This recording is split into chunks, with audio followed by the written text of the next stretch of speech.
Hi everyone, and welcome to a SnackSize video in Unreal Engine 4. In this episode I'm going to talk about the switch statement and what it does. So the switch statement takes an input and based on that input can output to multiple different lines. So here I have a switch on int, an integer. So here it takes an input of an integer and I can make it split out to various different paths. By clicking on the add pin I can create new paths. So if the integer is 0, it'll go this way. If integer is 1, it'll go this way. If its integer is equal to 2, it'll go this way. If it is none of these three, then it'll use the default pin instead. This can be useful instead of using a combination of load of if statements. Instead we can use a switch statement rather than branches. So instead of branches we can use a switch. So for example on a selection here I can do random integer in range, and I can choose a range between 0 and 2. So now this switch will output based on one of these three. So for example, if I were to put a tick in, and for each one of these do a print string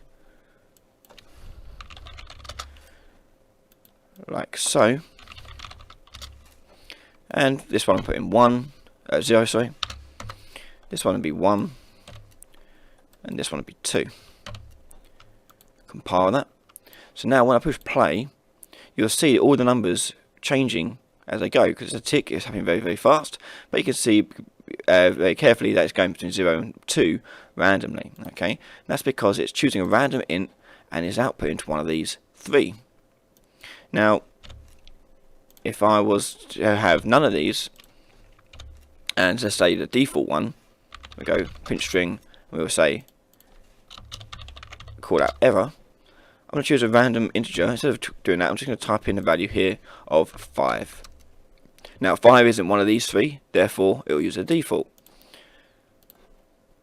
and output error. So a switch statement can be very, very useful and very, very powerful. If we want to remove a pin, we can just right click on a pin and remove an execution pin. We can also do switch statements on any kind of variable that we have, almost any anyway. So I can do a switch on string, for example,